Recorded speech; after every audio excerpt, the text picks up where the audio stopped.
palwonuting ranu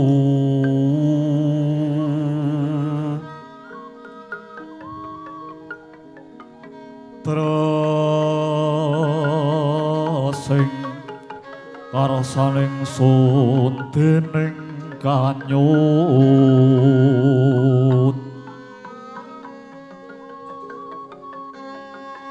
manis elingira Gusti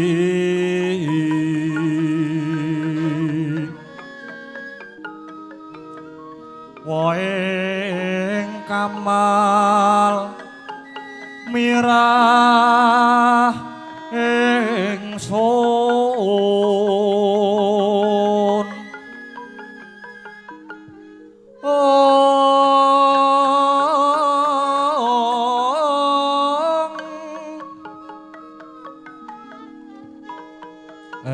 semira buing uni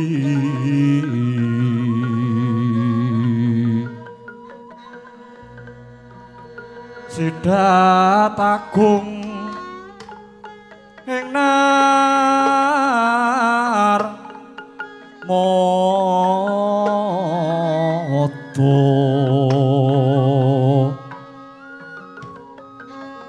yeka tansah dadi linduran ke wala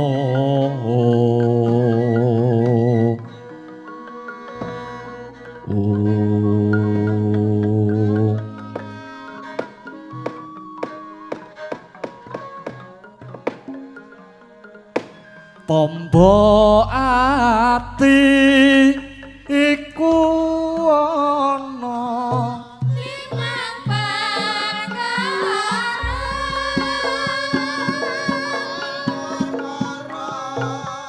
kaping pisan maca Quran sak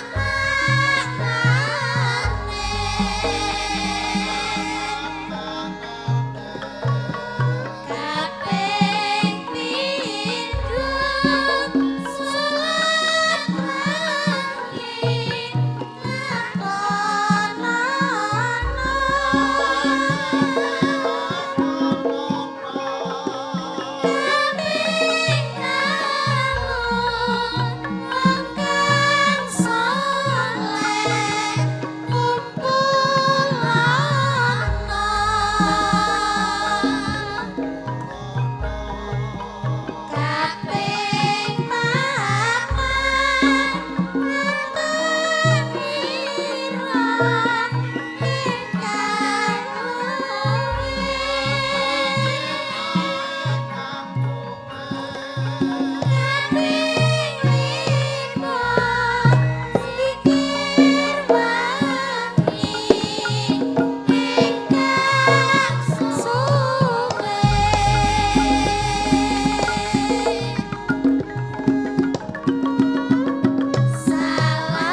Mauta Raden Gatotkaca wis anapak ing gegana lusup ing ima akibat pindha kumlaping tatit sinigeg kanthi kang cinarita wonten gempalaning kandha ing wertapan tlatah Manggoda Sang Resi Sempana Jati ingkang dahat sungkawa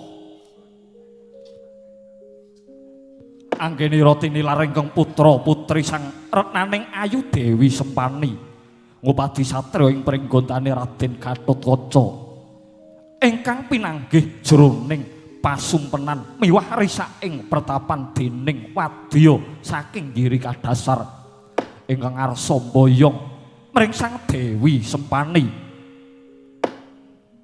saking genging Sungkawa sang Resi Muhung mangku puja brata mungguing jroning sangkar plangkatan sumuking wardaya mahanani daya Prabawa gara-gara apa to pertandane gara-gara gara-gara ana ing jagating pakeliran amung kinarya ngurmati wijilira perpat Panakawan ing gegojekan Ki Lurah Semar Garing Petruk Sumawana Bagong wonten ing Raramba alon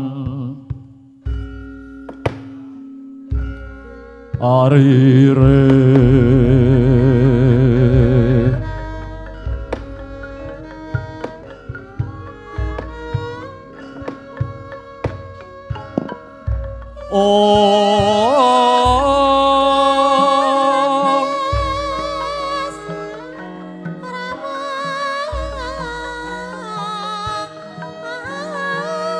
Semareka den prayekna semurire seka balik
Titiyani Gandayani Trisanya Purnama Sasi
Gendang aplok sikrat aplok sangga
krungu suwuke. Wah. Sore-sore ning latar karo kancane. Monggo. Rame-rame tetambangan sawenane. Kanca ayo kanca, kanca sing prayitna. Aja sambrana, ayo munggah desa. Lawang kowe wingi sing marah-marahi. Mentas saka toko merek simpen nganggo berko. Mikir mas, mikir, mikir mas, mikir. Lihatlah aku menari, naik gembira.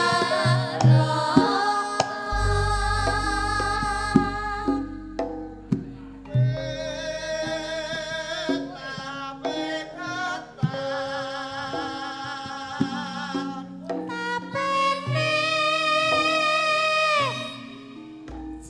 jali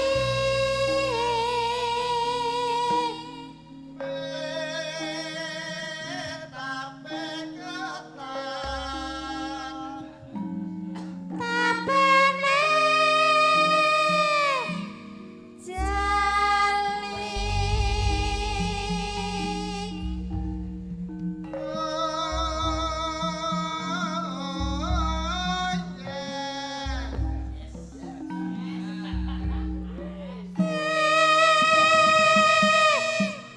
Mambu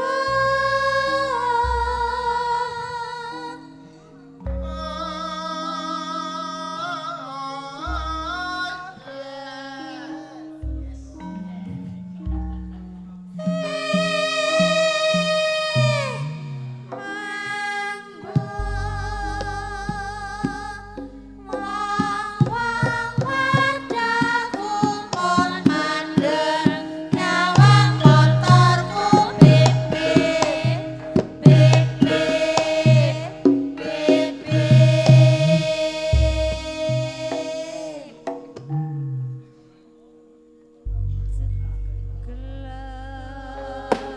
Nembang apa, Truk?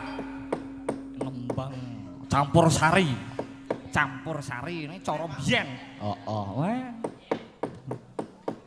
Iki sowan ana ngendi? Ana ing Balai Desa Bangun Jiwa. Oh, Balai Desa Bangun Jiwa. Acarane Udu Rasulan. Lah apa?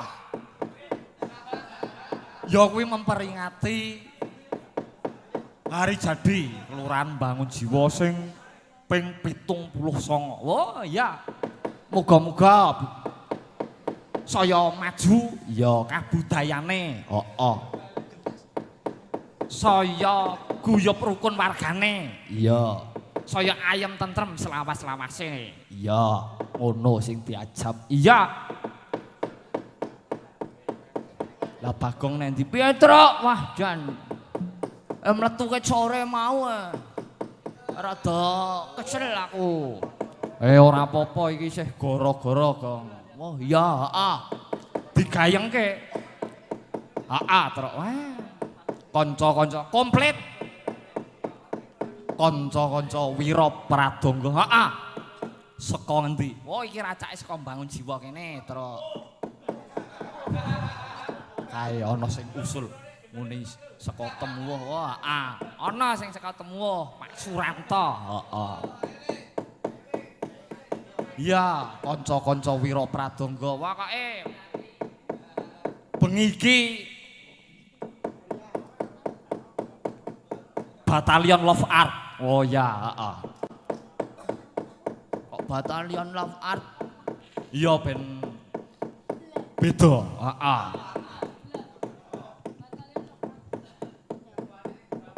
Biasane Batalion Banju Barat nderekke Mas Dening. Ora iki.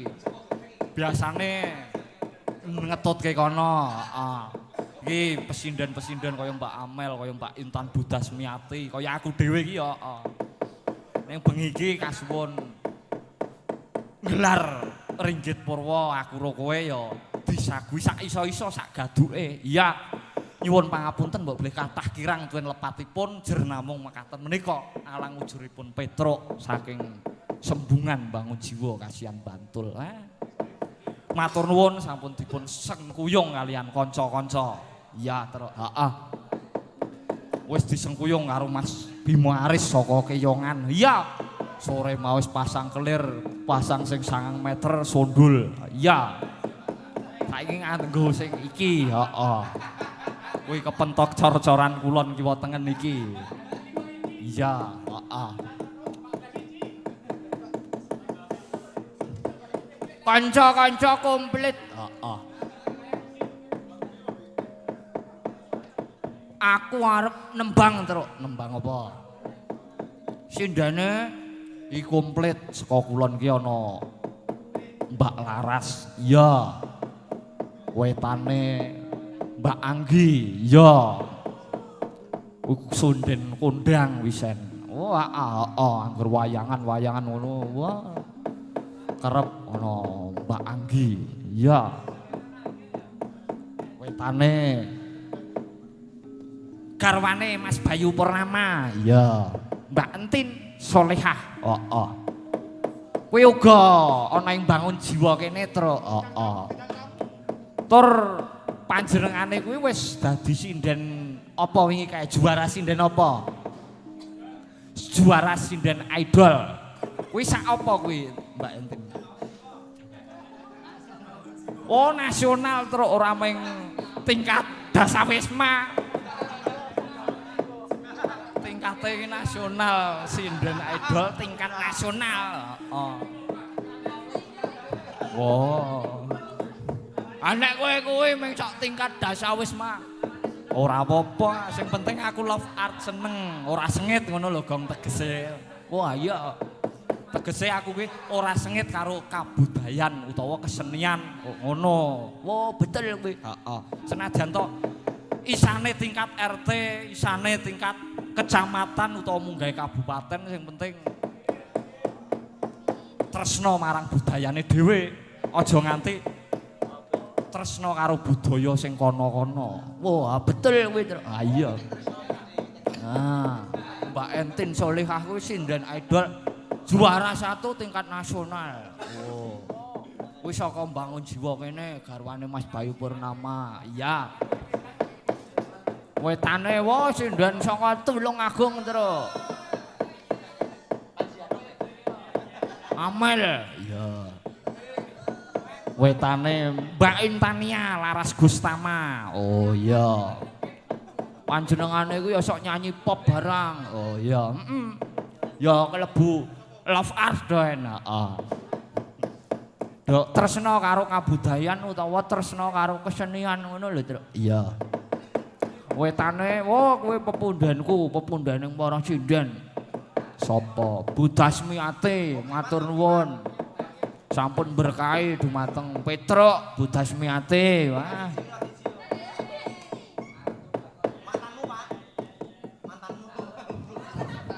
Jare mantan. Wah, aku ora tau. Sok merak pagrayu ora bener apa. Oh, ngono. Ya.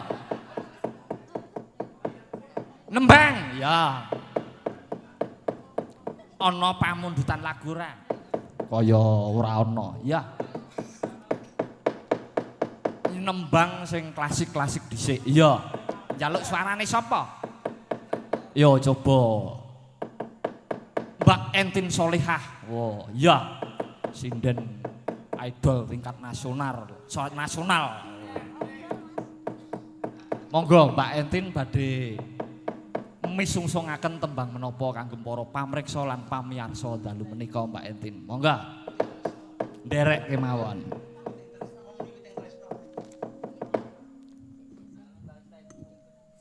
Klasik-klasik Mbak Entin. Nggih. Langgam Witing Tresna mawon nggih. Nggih, monggo. Langgam Witing Tresna, Truk. Iya. Langsungan mawon nggih, Pak. Nggih. Monggo.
iramane nyemek-nyemek ya, Truk. Iya. Mas Papang jan. Wah, ngendang jan. Suarane iso wena-wena ya, Reng. Iya.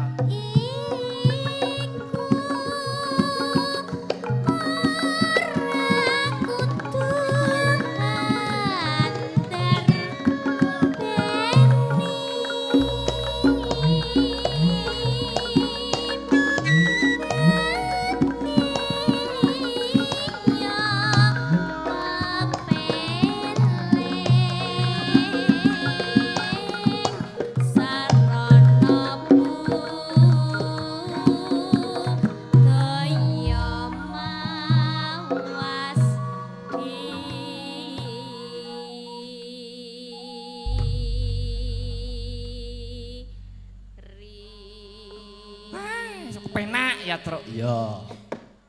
Saiki ganti sing kulon dhewe iki. Oh iya. Iki Mbak Laras.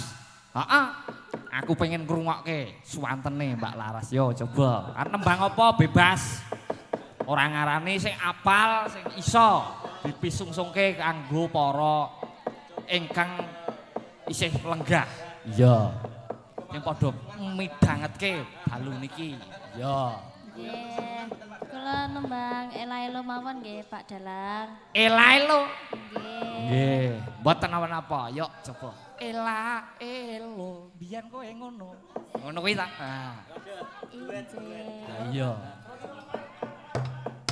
Yo. Iki ya gumyak ya. Na isin ya Mas. Kuwi, heeh. Yuk Mbak Laras. Wah.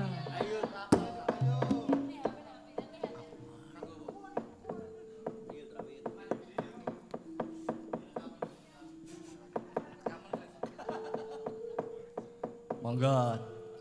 Dados.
Selasa ya, Truk. Ya.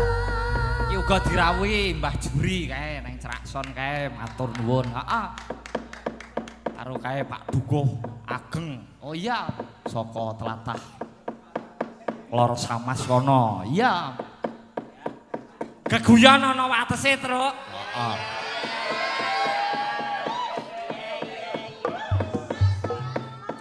Ayo, heeh. Ayo nderekke Ndara Gatotkaca kae mau sowan Panembahan Resi Seta. Iya. Ayo ditutke. Iya.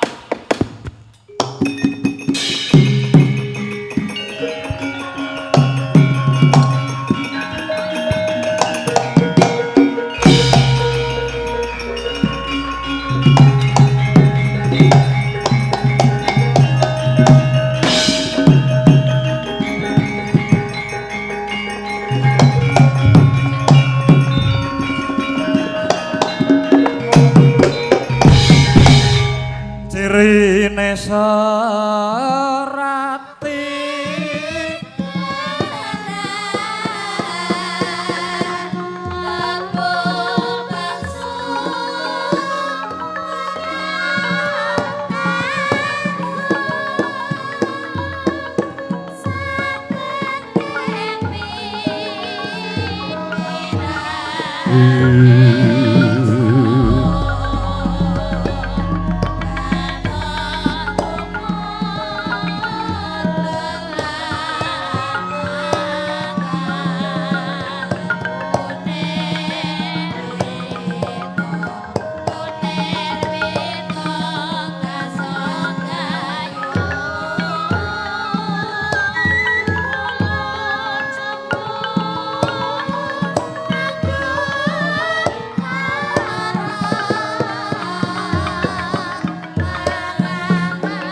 kunjung bangtrate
Eloyono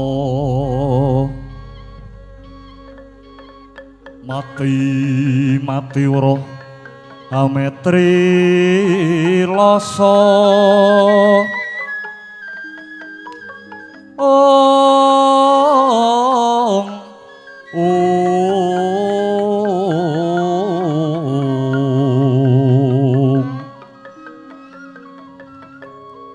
manglono pangapetira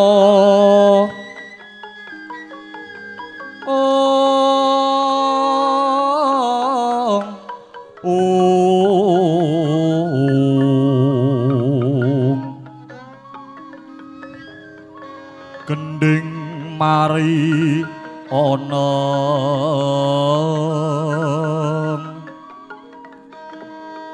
tapane si Joko layar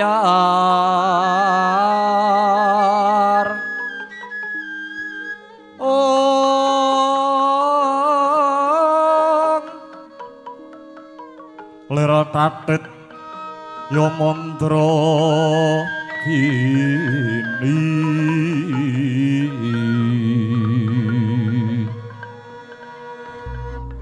yen nuntuno si Joko layar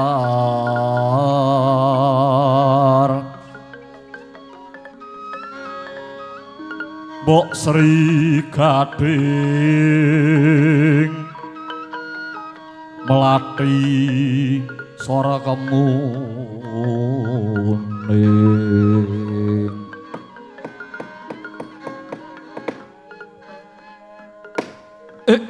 yang sukma adi linuwe dene malah ku membeng waspamu Mas Putu sira iku jer ing satriya ya ngir aja demen cupet ing budi mara gelis matura ndak piyarsakne petenging nalar iku ora bakal cukup mung dirasake wae ning wajib binudi saronate kang wening kawula nuwun Kanjeng Eyang mugi ingkang agung pangaksami jer kabekta saking dahat cupeting manah kula ya Mas Putu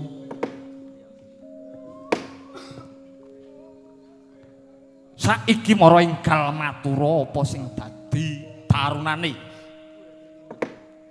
Kanjeng Eyang mugi kauningono pilih awit saking angin kula kepengin ngetingalaken dharma bekti kula dhateng para pinisepuh ngantos kula madeg baris sarengan lan para kadang kula saperlu nyuwun negari Ngastina ing sepalih tewasing lampah para putra Pandhawa sami kasor yudanipun tanding lawan Kakang Dursala putra ing Banjarjungut Allah Mas Putu tumindakmu kuwi mau kena ndak arani ketuan tangguh sepi ing petung apa meneh bab iku ora bisa mung dirampungke dening para putra jer kuwi perkara kang gedhe Gatotkaca Kanjeng Eyang kula ngakeni ing sisiping tumindak kula nanging nadyan mekaten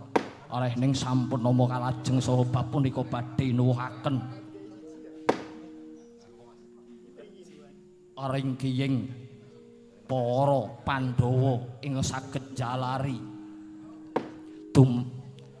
madining kaluharanipun ingkang punika kula kedah saged mbetengi kaluhuraning para Pandhawa sarana saged nyerakaken Kakang Mas Dursala Kanjeng Eyang ya ta Mas Putu supaya bab iki aja nganti nuwuhake bab-bab ingkang mitunani tumrap para Pandhawa sira bakal ndak paringi sifat ya kuwi sifat kandel wujud aji pamunaing satru kang inaran Aji Narantaka Mas Putu kawruhana menawa dayaning Aji Narantaka iku tartemtu gegirisi bebasane tok tamake Gunung Jugruk tok tamake Segara Asat aja meneh mung tok tamake sak jamaking jalma mesti lebur Gatotkaca kejaba iku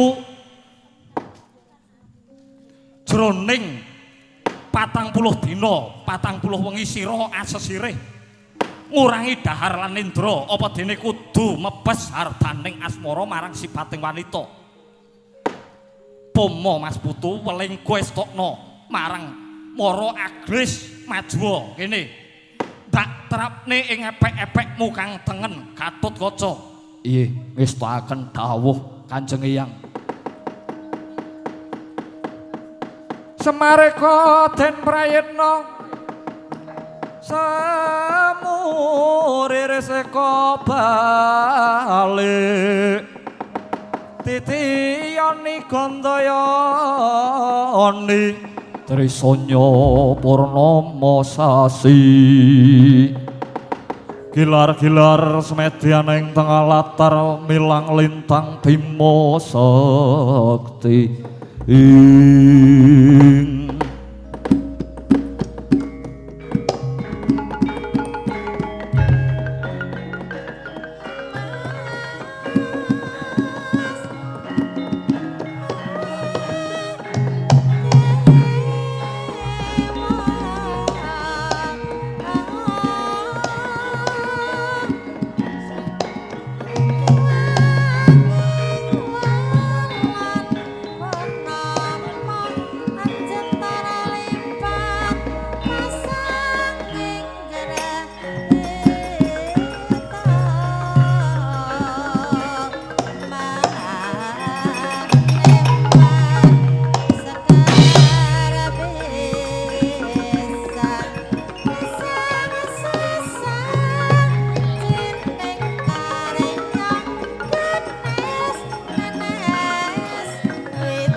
Mas Putu. Piye? Kit sira wis tak paringi aji Narantaka inggih kawula nuwun Kanjeng Eyang. Sadangunipun kepareng kula nyuwun pamit badhe madal pasilan. Yo Mas Putu. Upama ndak candhet mundak cuwa pikirmu. Ora luwih pangestuku dadiya kanthi ning lakumu Gatotkaca. Inggih, wis tak dawuh.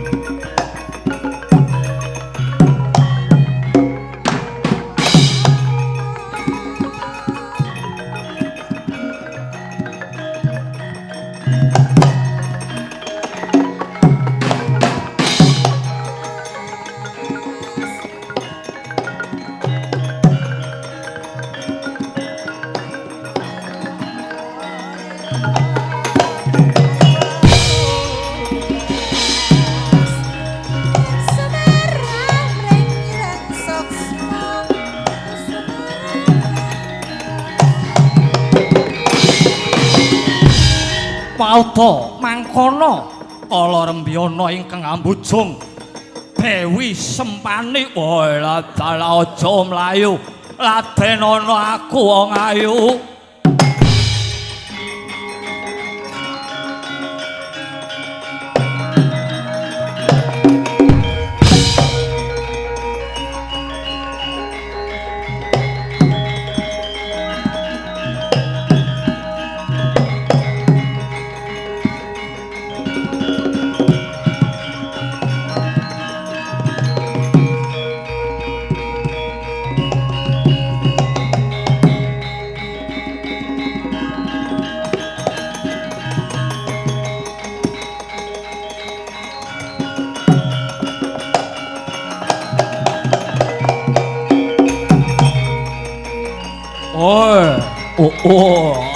Ayo laden ana aku.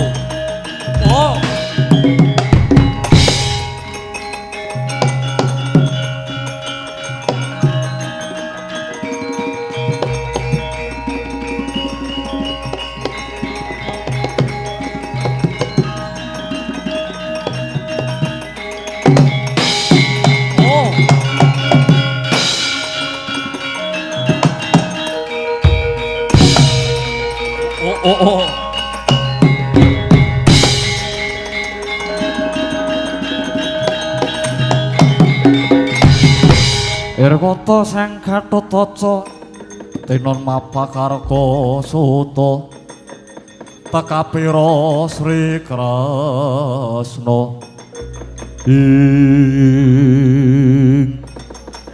ing bojleng iblis lanat wae dene ana iki ana kang mapake lakuku ayo ngaku. Sapa peparapmu lan saka ngendi pinangamu? Buta. Menawa kowe takon marang aku ya iki satriya ing Pringgondani. Raden Gatotkaca paling kowe sapa aranmu? Waduh.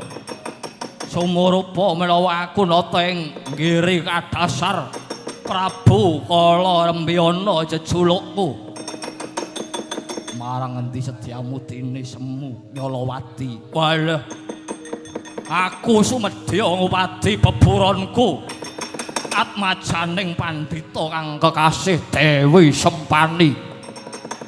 Yen mengkono tumintakmu iku marang saka angkring tata susila mula becik kowe bali aja mbacut wae dalah. Aja nyaruk puwus ayo. Sumingkira. Aja ngalang-alangi lakuku ora gelem sumingkir sida tak kemah-kemah wandamu maju amblek dadamu.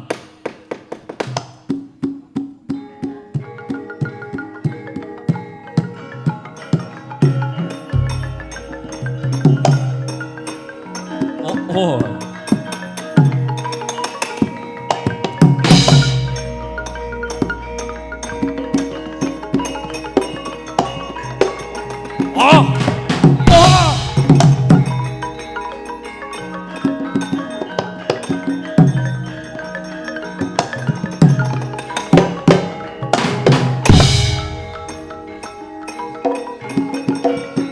Oi. Ah. Oi.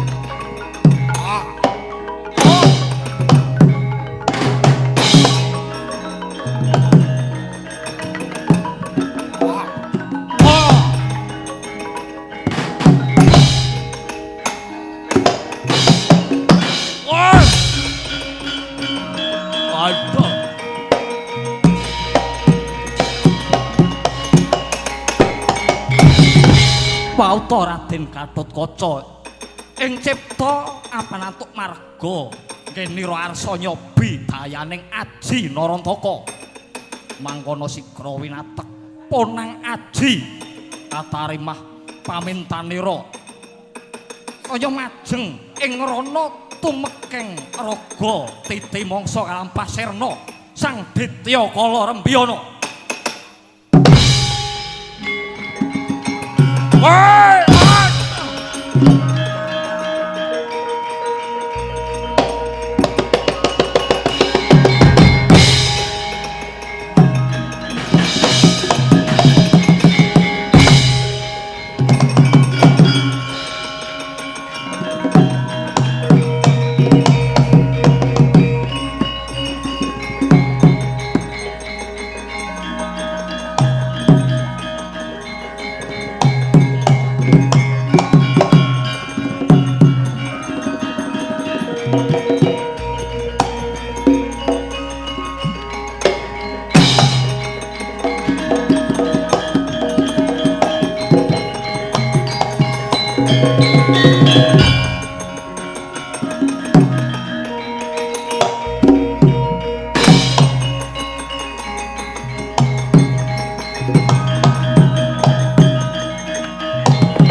Iwangsuk ngadili nuwih iki ana sipating wanudya maksih kenya lumaku agegancangan semune ngandhut wewadi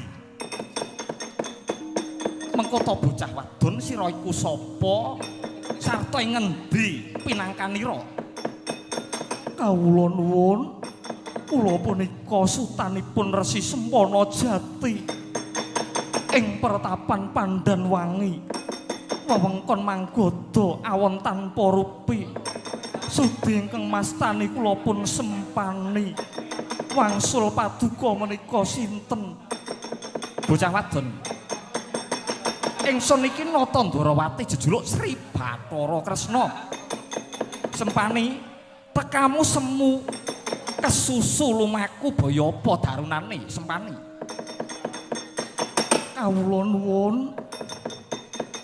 mugi kauningan bilih awit saking anggen kula mboten saruju diginarwa dening Sang Natayaksa Prabu Kala Rembyana ing negari Giri Kadasar mila kula lajeng kesah saking pertapan badhe ngupadi satya ing pringgondane ingkang kekasih Raden Gatotkaca ingkang pinanggih ing salebeting pasumpenan prasetyaning manah kula sedya suwita mboten ketang kadadosaken juru pengangsu dalah teka semono anteping tekadmu ya sumurup kok ingsun iki uga lagi goleki pulunan ingsun ya kulup Gatotkaca ingkang sira upadiku sempani mula tiwas kebeneran lan yen sira sembada prakarya anggonira bakal nyuwita marang pulunan ingsun iku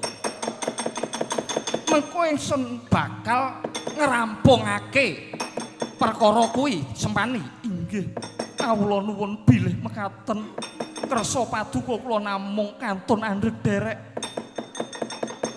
Ya yen mengkono kene nang mburi kene sempani.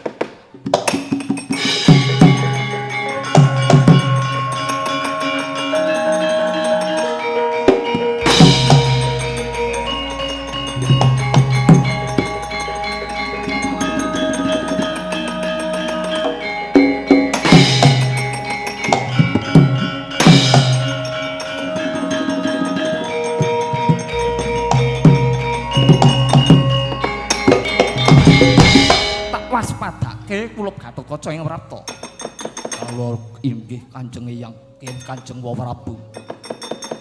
Muga kauning ana bilih kula saking sowan Kanjeng Eyang Resi Seta. Wigatosipun nyuwun sarana kangge nyernakaken Kakang Mas Dursala kula. Ingsun bengah dene wektu iki ingsun upadi jalaran tumindake para putra Pandhawa iku banget ndadekake ribeting penggalihe para kadang. Kalau kula nuwun inggih Kanjeng Prabu. Boten langkung kula nyuwun lumunturing Sih Samudra pangaksami. Ya kula saiki seje ingsun rebuk kawruhana menawa kenya ingkang ana ing ngarsaning ingsun iki putraning Pandhita Sang Resi Sempana Jati. Kekasih Dewi Sempani. Dene nggone tumeka ana ing kene iki darbe sedya bakal suwita marang sira yen saka panyawang ingsun kaya wis pantes menawa dadi sisihanira semono mau yen sira sarujuk Gatotkaca.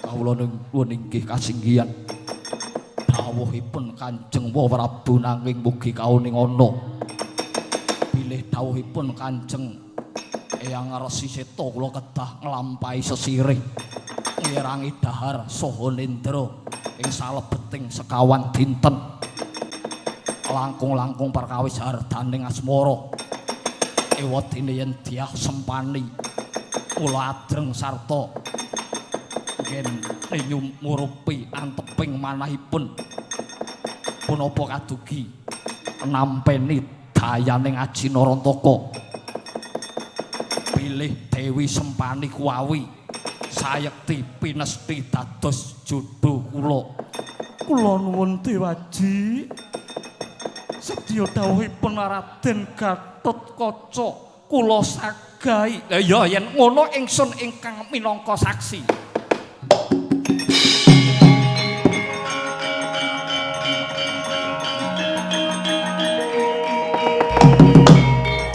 Pauto Sang Dyah Sempani ingkang satuhu santosa ing Dyas kendel sarwayanging cipta pasrah marang dewane teka mangkono andadak katon ana cahya kumilat anelahe tumuruning Bathari Wilutama sigra manuksma mring Dewi Sempani wauta sareng sang Dewi kataman Aji Narantaka pranyata teguh wantala datan lebur nanging malah sangsaya katon mencorong cahyane.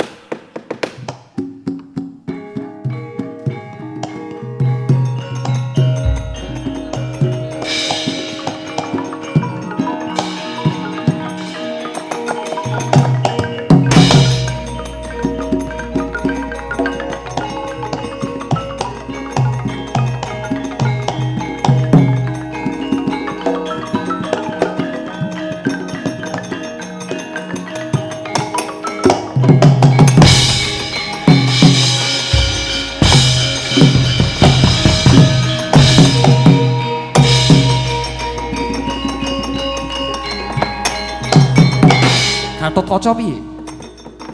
Kawula nuwun inggih Kanjeng Prabu. Lah saiki ingsun paring dawuh marang sira Gatotkaca apa dene Sempani jumbuh lan anane lakon iki anggone Sempani wis kuwawa nampani Aji Narantaka bakal ingsun jenengi sesilih Dewi Galawati. Inggih kawula nuwun inggih dateng sendika Wa Prabu, kula badhe enggal-enggal dateng Tegal Kurusetra. Lajengaken anggen kula tanding tiyasa lan Kakang Mas Dursala. Diajeng Galawati manjinga kalpika lan muga andayanana nggonku bakal nyernake mungsuh ing Astina. Inggih kawula nuwun inggih ngestaken dawuh.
Oh,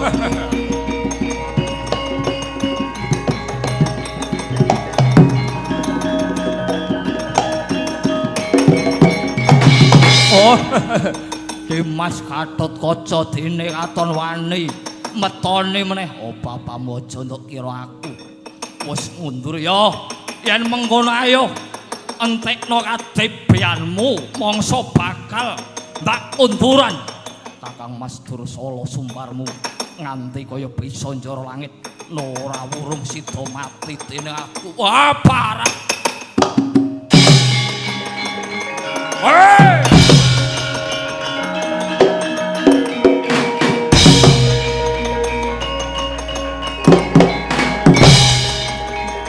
ayo maju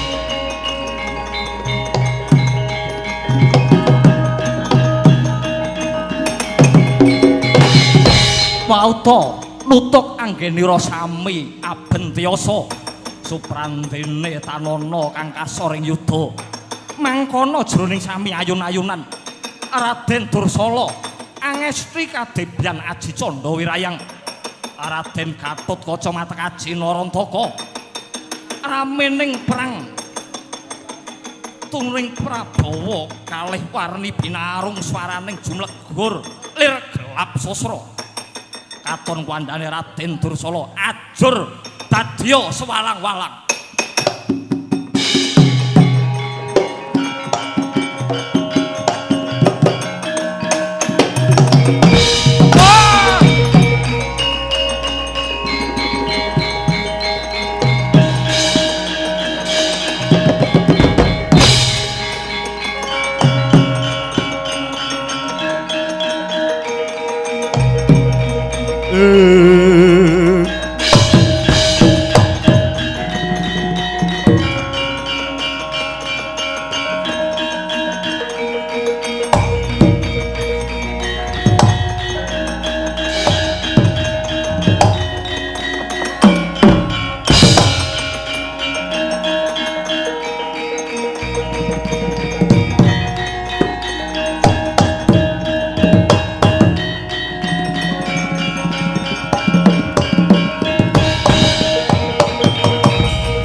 Werkudara Puntadewa Kresna Janaka Gatotkaca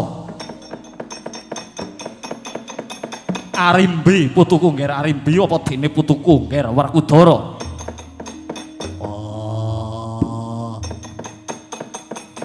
Matswapati kakekku piye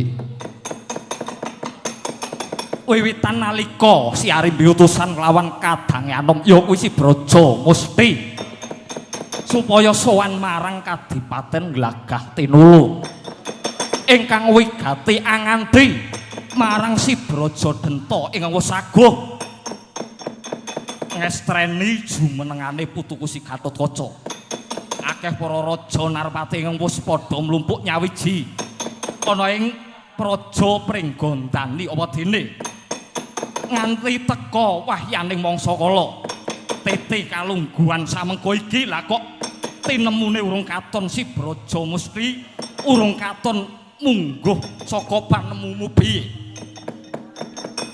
wah perkara iki udu perkaraku nanging kuwi perkarane Arimbi mula kang saka kuwi parinen tintingana apa Gatotkaca anakku kudu ditadekke ratu saiki apa dadak kudu ngenteni Braja Musti karo Brajadenta piye ngger Arimbi sewu-sewu kalepatanipun ingkang wayah tadah wadana estunipun kula namung kantun nenggo dhateng panjenengan Kanjeng Eyang anggenipun miwaha dhateng anak kula pun Gatotkaca jernyatanipun sampun kathah para raja Narpati ingkang sampun sami rawuh wonten ing negari ing Pringgondani ingkang nedya angestreni dhateng jumenenganipun anak kula pun Gatotkaca Kanjeng Eyang. Yo, bab kuwi gampang. Nanging perkara siji iki aja nganti lali. Yen to sira isih duwe kadang ingkang nyatane duwe kewajiban tumrap negara ing Pringgondani. Mula bab perkara iki kudu dirembug ingkang kanthi becik, ingkang kanthi apik, aja nganti dumadi regejegan. Nuwun sewu menawi paduka Kanjeng Eyang paring dawuh ingkang kados mekaten estunipun menawi ngantos dados daredah ingkang wayah pun Arimbi ingkang sagah tanggel jawab jernyatanipun kadang kula kekalih sampun kabandha ing sumpah menawi panjenenganipun boten badhe ngucik keprabon ing Pringgondani sakwetahipun dipun pasrahaken dhateng wayah pun Arimbi mila sayektosipun ingkang wenang jenenge bor dhateng kawontenanipun praja ing Pringgondani menika ingkang wayah pun Arimbi Eyang Puntadewa mungguh penemumu piye Ger Puntadewa menawi saking pamrayogi kula langkung junduk kaliyan ngendikanipun utawi ngendikanipun ingkang wayah pun Yayi Arimbi Kresna piye penemumu inggih menawi tetela mekaten menapa langkung sampun dados pamutahenipun ingkang kula pun rayi kadang kula pun Yayi Arimbi sanesipun lajeng dipun udan saenipun Kanjeng Eyang dipun udanani kemawon jernyatanipun ugi sampun kathah para raja Narpati ing sami rawuh wonten ing rikalenggan menika Kanjeng Eyang ya yen mengkono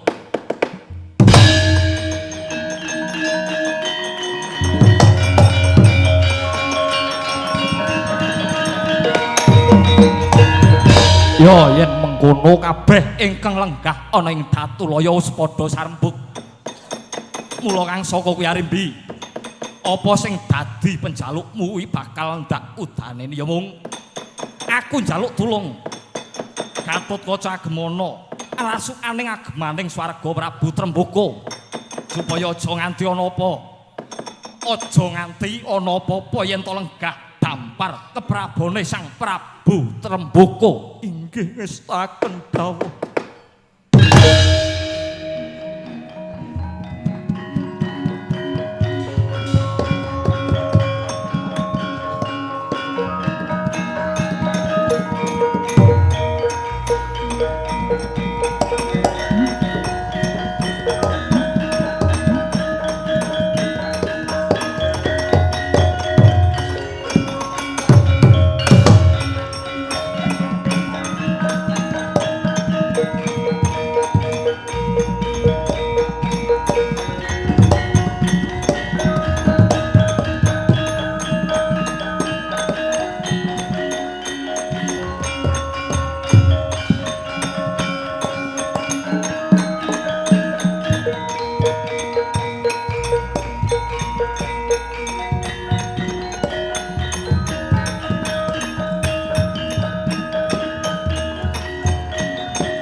Gatotkaca.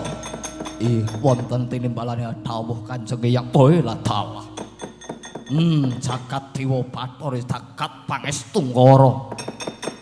Bareng kowe nganggo agemaning Sang Prabu Trembuku, wah, lah kok saya mencorong cahyamu nganti ngasorake soroting Hyang Pratanggapati. Yo, yen to pancen kaya mengkono wis wahyaning mangsa kala tumapak ing gati ndak biwarake marang sagung para enggah Raja Narpati ing padha lenggahi ana ing pawiwahan kene Nger Gatotkaca. Nuwun sewu. Para Nalendra, para Nerpati, para satriya utamenipun para brahmana ingkang sami ngrepekaken kidung suci mantra Rahayu supados kalis ing ora beda jumenenganipun pun putu kula pun Gatotkaca dinten mangke kula tetepaken kanthi kekancingan ingkang sampun sineksen para sepuh ing Pringgondani bilih negari Pringgondani dinten samangke badhe miwaha Nalendra enggal sak surutipun Prabu Arimba boten sanes namung kejawi namung turasipun Dewi Arimbi inggih menika wayah kula ing Pringgondanipun Gatotkaca mila sak katahing Raja Narpati kinarya paseksen badhe jumenanipun putu kula pun Gatotkaca malah samangke badhe kula paringi tetenger Prabu Anom Gatotkaca.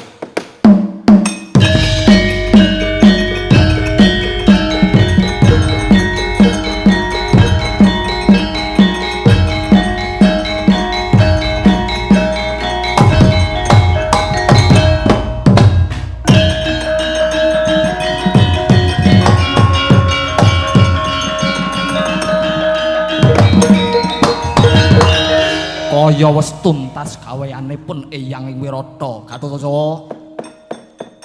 Apa ingkang sira rasake? Wektu dina iki ya kuwi kabagyan ing tanpa pepindhan persasat. Mbok menawa kaya kejugrukan Wukir Sari kelepaning Samudra Madu. Muga-muga bisa kuat lan sembodo. Nggonmu ngasta bawat paprintahing praja Pringgondani Gatotkaca. Gatot wonten dawuh Rama Kyai. Wah, sawise dadi ratu kudu tansah eling marang wajiban paraja. Ngeling ana yen to kowe kuwi dadi satriyaning praja Ngamarta, tegese aja nganti lali marang kewajibanmu. Inggih Rama Kyai, sedya kula badhe kula estaken dawuh paduka Rama Kyai. Ulup Gatotkaca. Lenggah ana sama beda dana dendha ya inggih ngestakaken dawuh. Dereng antos anggenipun samya imbal wacana kasaruswanipun Raden Brajamus. Waduh sinuwun. Kula nderek bingah sinuwun.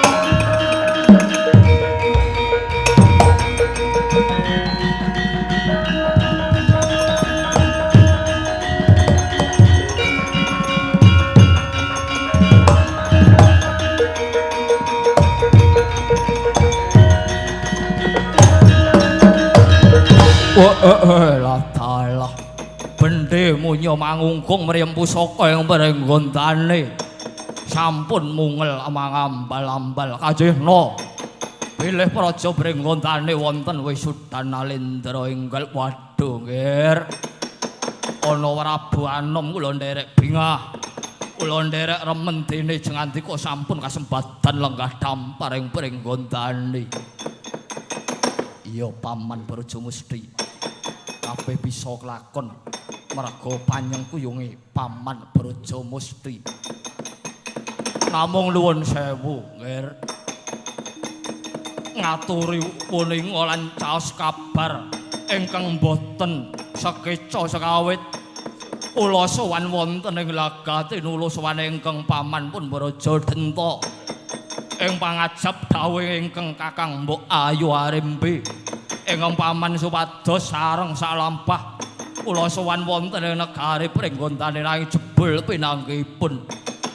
Ingkang paman pun Braja Denta kalenggahan samangke mboten nyarujuki lenggahing paduka anak Prabu Anom Gatotkaca. Malah semunipun lepataken dhateng ingkang ibu inggih menika Kakang Mbok Ayu Arimbi. Ingkang ibu dipun wastani setunggiling wanita ingkang wantun nyenyamah dhateng asmanipun kadang ingkang tinemu jaler.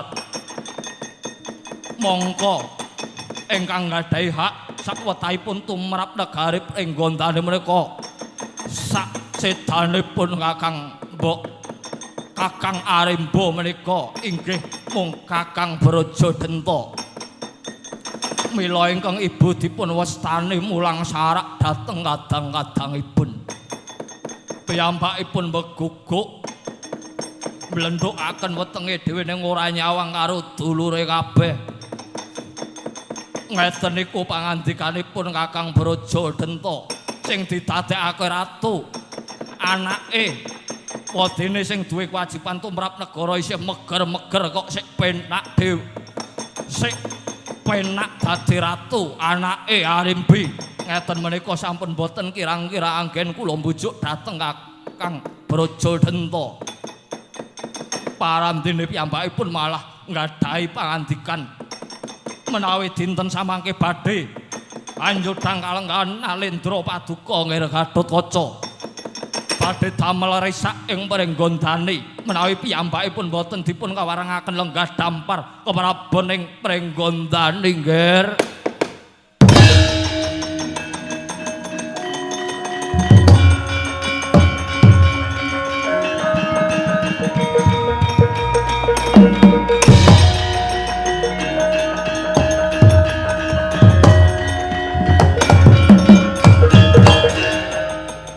Paman Braja Musti inggih.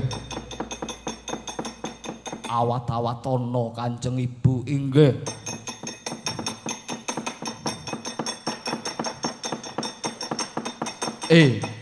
Gatotkaca, perkara iki dudu perkaraku. Dudu perkarane nata ing Ngamarta, dudu perkarane bapakmu. Nanging iki perkaramu dhewe yen kowe ora iso ngrampungi tetel kanalendranmu lho kulup Gatotkaca.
raine wong tuwa.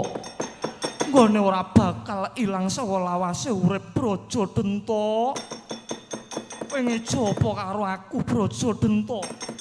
Anakku tak belani nganti teset-tes sing getih. Pungkasan mbokne sing pungkasan Braja Denta.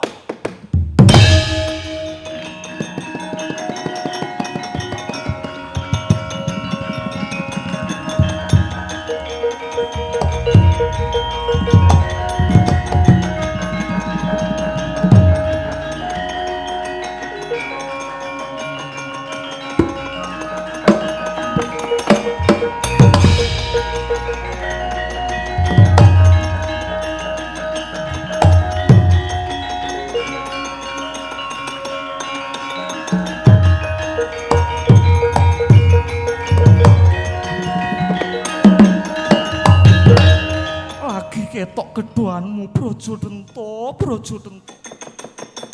Kebangetan letek-letuh pakartimu tinemune. Sumpahmu mung mbok nggo abang-abang lambe. Negara mbok pasrahke marang aku, jumenengake si Gatotkaca. Anakku lanang lah kok watakanmu lagi ketok jebul tinemune. Kowe wong kang butah-buteng kane ngoyo.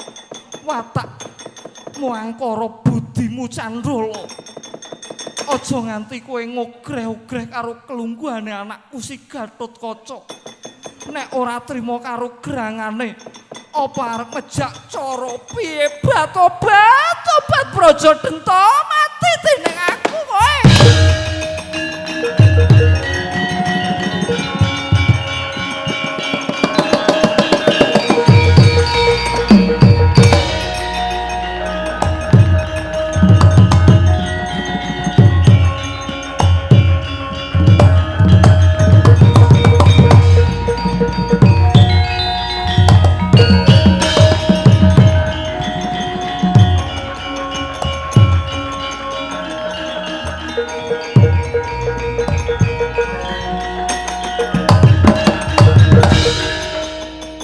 Kebangetan kon ngorek-orek raine wong tuwa.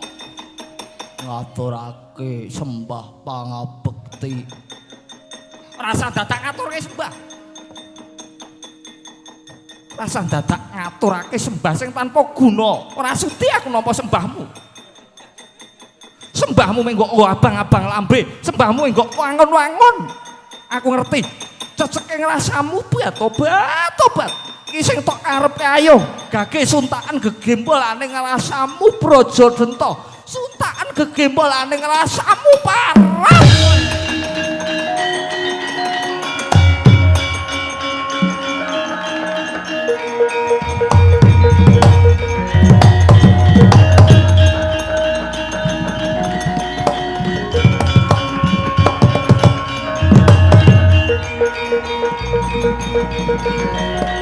Wah.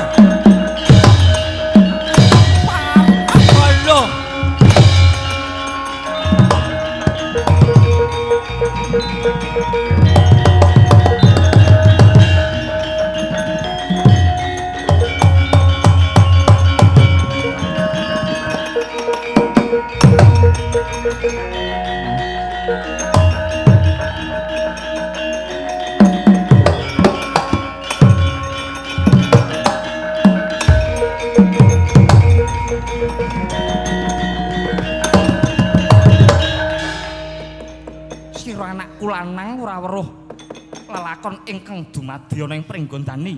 Inggih. Kanjeng Ibu Duka Yayasinipi wekasan sami adon pupuh kaliyan paman Brajadenta. Mongko aku tak takon karo kowe Gage Wangsulana. Sing dadi ratu ana ing Pringgondani sing lagi wae diwisuda kuwi sapa? Mongko lagi wae meneng lho ngendikane Yayi Prabu Darmakusuma. Sing ngandhakake yen to ratu kuwi kudu lungguhi watak sama beda dana denda. Inggih ngethan tau.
ngaturaken sembah pangabekti kula paman. Yo, Pak Pompo. Menapa paman badhe ngersakaken keprabon ing Pringgondani. Upamiya paman kepingin lenggah dampar ing Pringgondani, paman saestu kula caosaken tangan kalih Gatotkaca mboten blereng dhateng kadonyan lan kula mboten milik kadonyan lan kula namung nderek dawuhing Kanjeng Ibu Arimbi menawi paman badhe nyuwun dampar keprabonipun ingkang putra kula badhe caosaken kula mboten badhe owel sarta grundel nanging paman kedah manunggal kaliyan para kadang ing Pringgondani. Dudu kuwi karepku. Aja kaya wong wadon pupuran mero-mero. Apa kira-kira kowe iso ngayomi mring sagung para kawula? Selagine kowe ora wani ngadepi marang kasunyatan ingkang dumadi ing Pringgondani. Gelo atiku Gatotkaca. Gelo rasaning pamanmu Brajadenta. Tinemune barang ana parang muka kowe ndeprok kaya wong wadon ora tegel weruh getih. Kowe kaya wong ora wani tatu awakmu. Yen Pringgondani duwe ratu sing kaya kowe, tekan kapan kuncaraning Pringgondani ora nganti 3 kedheping netra arubuh bubuk dadi remuk kedaton Pringgondani. Nek pancen arep jajal karo kasektene Gatotkaca ayo ketokno kasudebianmu kukupen Pringgondani nanging sempalen dhisik gulune Gatotkaca. Wah bagus ngono kuwi le sing tak karepke.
Maju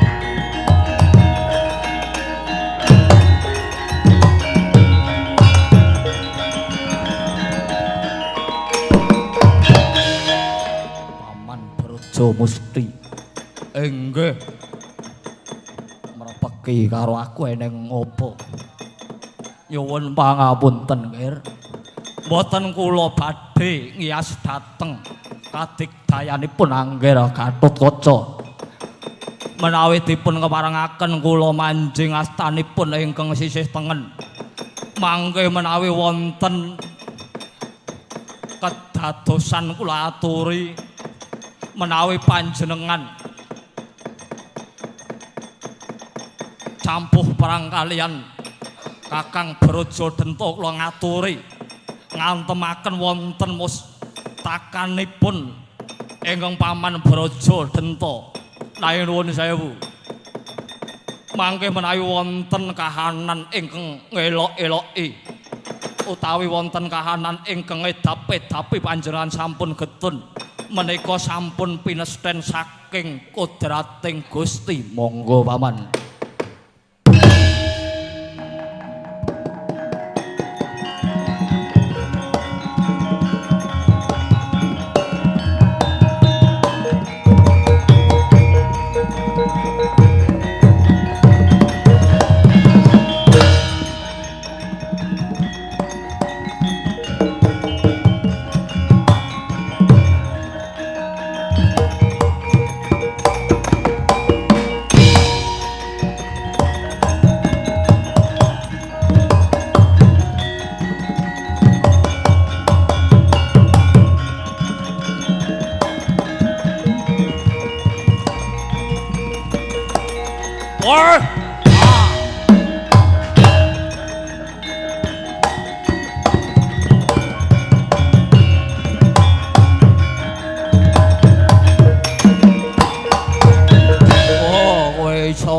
kuwi sirnane pamanmu Brajadenta bumi langit tangkep Gatotkaca.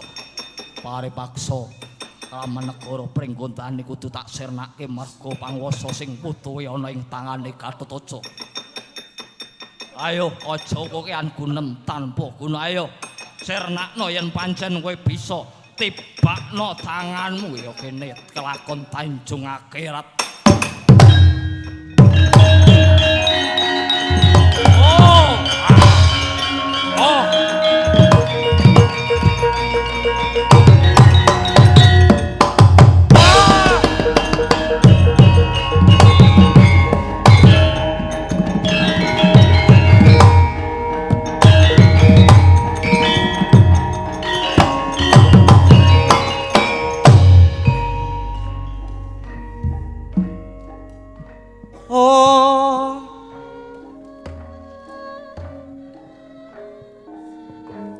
Aja kaget.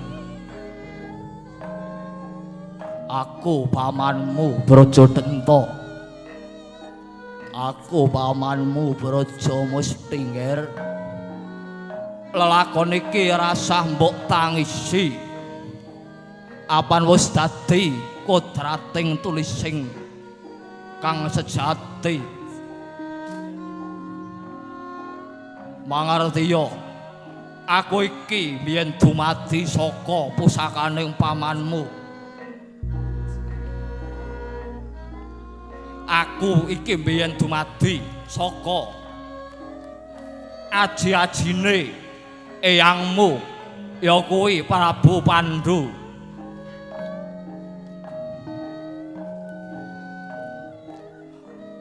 Saka katrem gone nggunakake aji-aji wekasan wenteh dadi buta kembar kaya aku iki.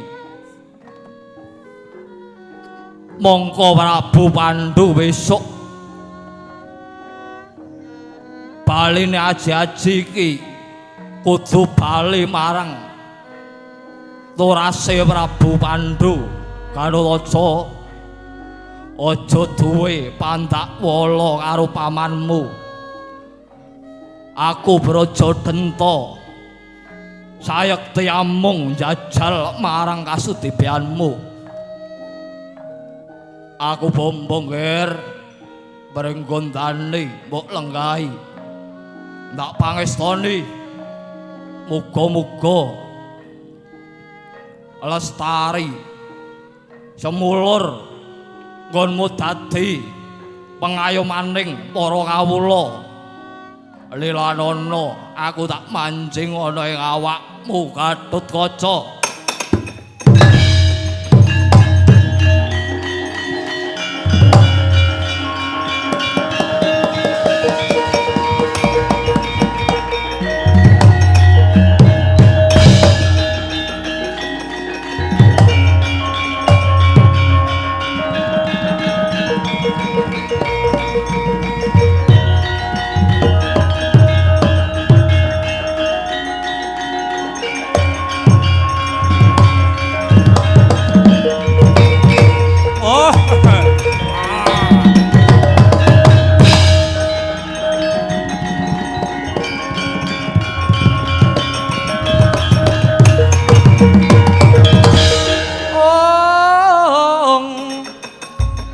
Andhik Bima kena suyaka Sudebya sawara-wara.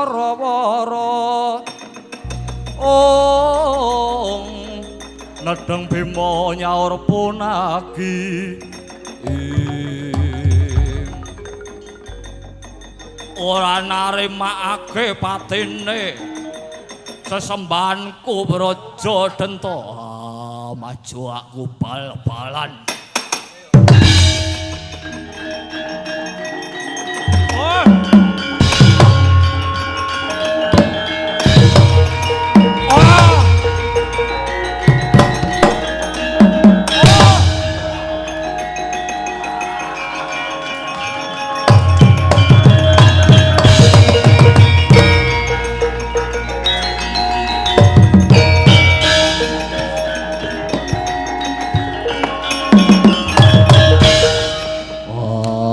sifat barat tiba papanmu dewe-dewe.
Purna Lampan Gatotkaca Mulanjaya.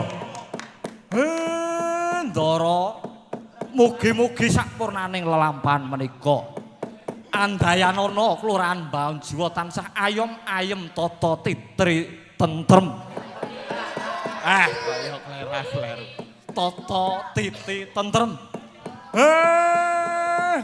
Pungkasing ngatur Suradira jayaning ngrat lebur dening pangastuti rahayu rahayu ing samya pinanggih Ndara.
Ada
terima kasih kami sampaikan kepada Bapak Gubernur Daerah Istimewa Yogyakarta melalui Dinas Kebudayaan Pondok Kebudayaan Daerah Istimewa Yogyakarta yang telah memberikan fasilitasi berupa pentas seni wayang kulit untuk kami di Kelurahan Bangunjiwo. Harapan kami ke depannya dengan adanya fasilitasi untuk bidang kebudayaan ini semakin memperkuat status daerah istimewa Yogyakarta yang terus memperjuangkan kebudayaan yang adiluhur. Matur nuwun. Istimewa Yogyakarta.